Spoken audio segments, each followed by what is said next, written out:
Esse é o Ancapsu e nós vamos falar agora sobre os níveis da Lei Magnitsky, essa lenda que aconteceu ontem, que agora o Estadão esclarece isso daqui, né? A gente já sabia, eu já falei no meu vídeo ontem que ó, não tem nível nenhum na Lei Magnitsky não, né? Critiquei o negócio ontem saiu no Globo, né?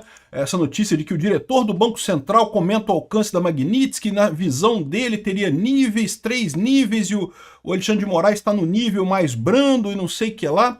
Aí, depois do meu vídeo, o Paulo Figueiredo também falou no X, ó, não há níveis de implantação da Lei Magnitsky, não tem essa porcaria de nível nenhum, né? É tudo uma sanção só, coisa e tal. Mas acabou que agora esse especialista trazido pelo Estadão aqui, o senhor Hugo Garbi, se reuniu com o secretário executivo do Ministério da Fazenda, o Dário Durigan, e explicou exatamente o que é que esse negócio que está acontecendo aqui, o que eles estão chamando de níveis. E é mais ou menos o que eu tinha falado para vocês no meu vídeo. Eu falei, pode ser que eles estejam se referindo às etapas da aplicação da Lei Magnitsky, né? Quem está sancionado com a Lei Magnitsky está com a pena de morte financeira, não tem jeito.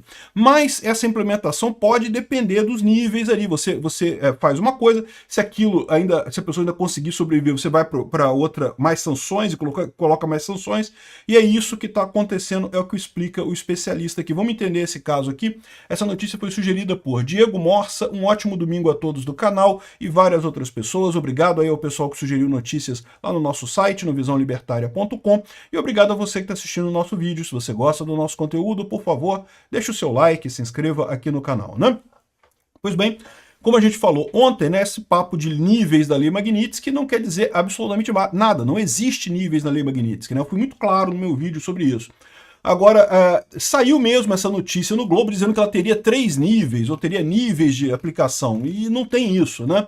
O Paulo Figueiredo foi logo aqui rápido em desmentir também, não tem nível de aplicação da Lei Magnitsky. Eu mostrei para vocês as leis todas, lá não tem nada de nível de aplicação, é todo mundo do mesmo nível, né? O que você tem é justamente a definição de sanções específicas para cada pessoa que está naquela lista.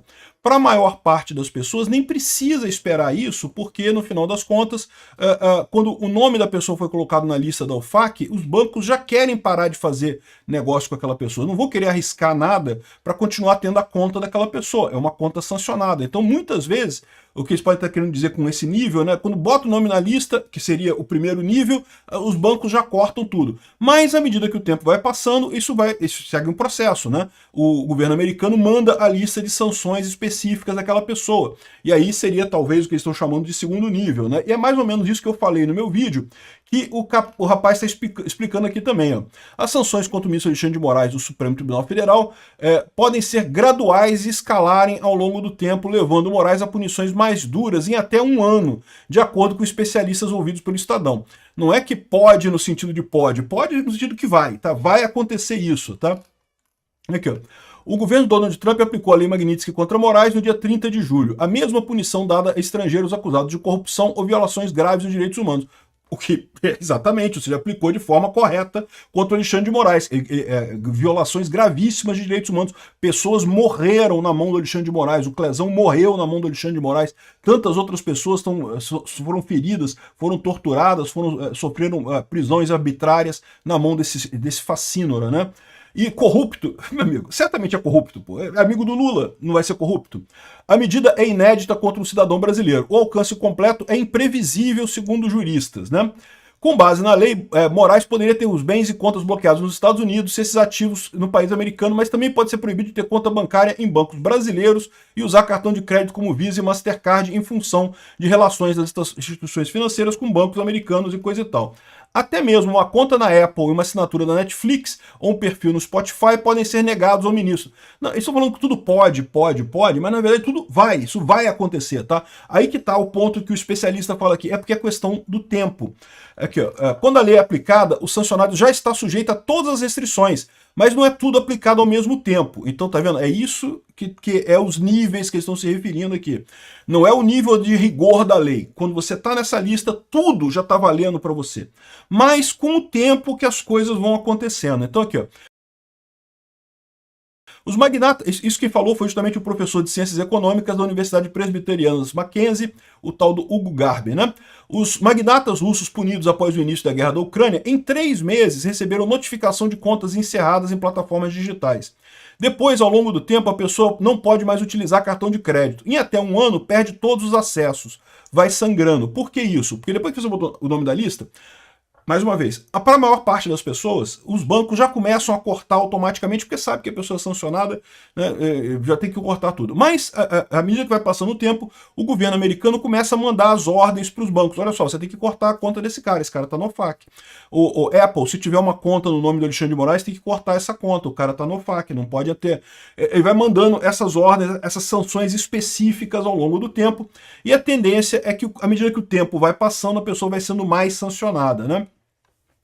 O chefe global de assuntos corporativos do SWIFT, sistema de comunicação entre bancos usados por instituições brasileiras, o Hayden Hallam, se reuniu com o secretário executivo do Ministério da Fazenda, o Dário Durigan, dizendo que o SWIFT é sediado na Bélgica e obedece à legislação da União Europeia e não às decisões dos Estados Unidos. Então o que eu estou querendo dizer aqui? Que não há risco do Brasil ser expulso do SWIFT.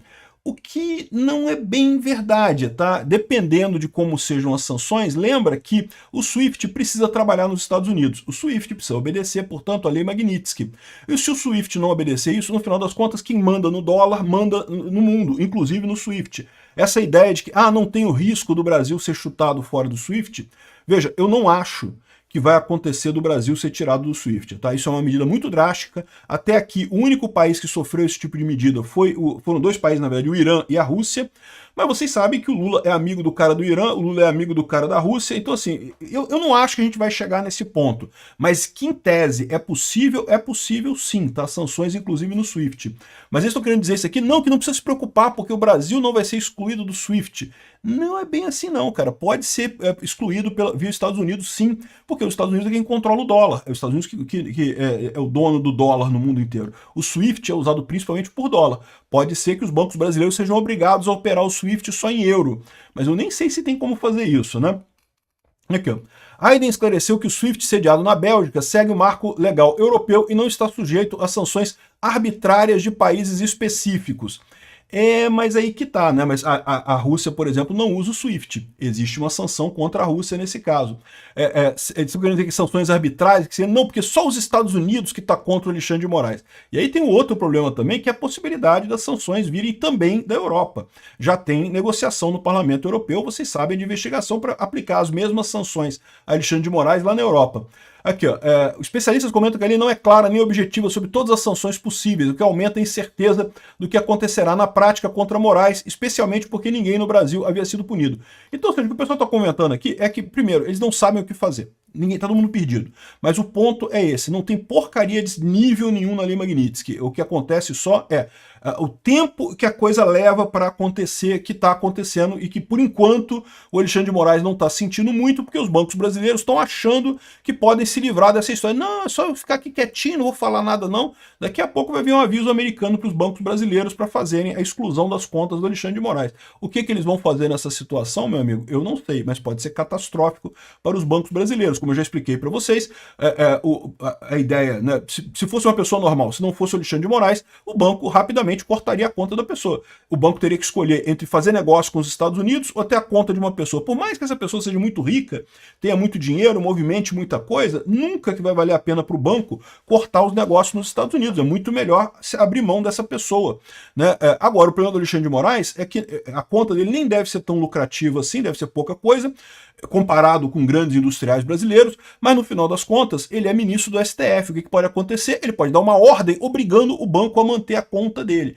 E aí o que vai acontecer nessa situação é que o banco vai ficar dividido entre as duas coisas. Vai obedecer a lei Magnitsky nos Estados Unidos ou vai obedecer a lei brasileira, né? Se eles obedecer a lei Magnitsky, vai perder os acessos lá nos Estados Unidos, vai ser multado lá nos Estados Unidos. Se desobedecer a lei brasileira, vai ser multado na lei brasileira, vai ter, sabe-se lá que consequência legal que o Alexandre de Moraes vai determinar para a lei brasileira. Os bancos brasileiros vão quebrar, simplesmente. O que vai acontecer vai ser isso, né?